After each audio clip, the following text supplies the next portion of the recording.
Paglabas nga ho pala namin sa trabaho ay dumiretso nga ho pala kami din sa May Halang at pumunta nga ho pala kami din sa City Mall at kukuha nga ho pala kami ng loyalty card din sa Pag-ibig.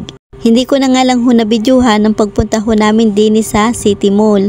Pagdating nga ho pala namin din at nauna nga ho pala yung mga katrabaho namin, ang sabi nga ho pala sa amin ay wala daw hong loyalty card na nagbibigay ngayong araw. Bukas nga ho pala kami pinababalik para nga ho pala kami ay makakuha ng loyalty card. Kaso nga lang ho, half day sila, baka naman ho hindi kami umabot.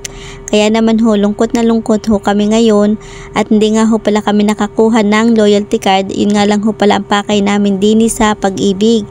Yun naman ho dalawa namin katrabaho, bukod sa loyalty card ang kukunin, ay magi-state calamity din nga ho pala sila din. Kaya naman ho, sila ang sinuwerte. Nang dumating nga ho pala kami din sa Pag-ibig kanina ay kakaunti pa nga ho pala yung tao. Maya naman ho ay nagdagsaan na rin ho yung mga tao at maglo-loan din nga ho pala sila.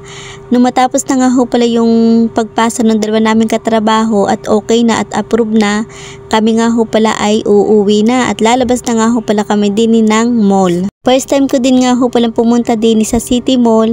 Kung wala nga ho pala akong kasama at hindi ako niyaya ay hindi nga ho pala ako pupunta din. Paglabas nga ho pala namin ng City Mall ay kami nga ho pala nag-abang dyan ng jeep na biyahe nga ho palang Kanlubang. Maya naman ho ay may dumaan na nga rin ho palang jeep at sumakay na nga rin ho pala kami.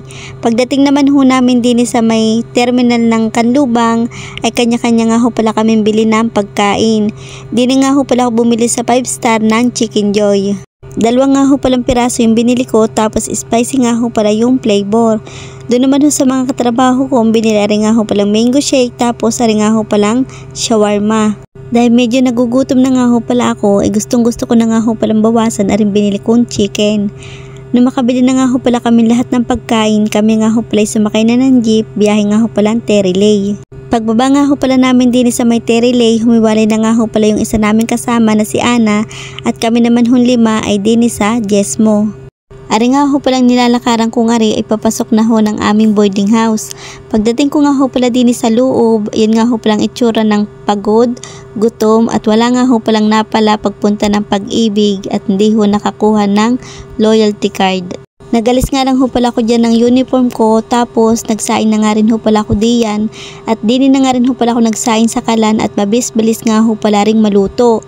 Dahil hindi ko na nga ho pala matis yung aking gutom ay bumili nga ho pala ako sa tindahan na rin nga ho palang biskwit at saka nga ho pala ring Yakult. Habang iniintay ko nga ho pala mga kalinggit maluto yung kanin, ari muna nga ho pala yung aking kakainin at dahil hindi ko na ho matis yung aking gutom at talaga naman hong nagre-reklamo na yung mga dragon ko sa tiyan. Nang maluto na nga ho pala rin kanin ay tayo na nga ho pala kumain. Ari nga ho pala yung ulam ko, chicken tapos meron na rin hong kasamang sauce. Tara mga kalinggit, kain ho tayo din Kumuha na ho kayo ng bahaw at sumabay na ho kayong kumain din Si kalinggit nga ho pala ay hindi na nakaluto ng ulam at gabi na nga ho pala nakauwi. Mag-aalas 6 na nga ho pala ng gabi. Kapag nga ho pala ako'y magluluto pa, ay anong oras na nga rin ho pala ako makakaluto at hindi na nga ho pala kayang tiisin yung gutom ko at nagre-reklamo na ho yung mga dragon ko sa tiyan. Ay paano ho mga kalinggit, hanggang dito muna ho yung aking vlog. Salamat ho sa inyong panunood at ako muna nga ho pala ay kakain. Bukas ho uli. Bye-bye!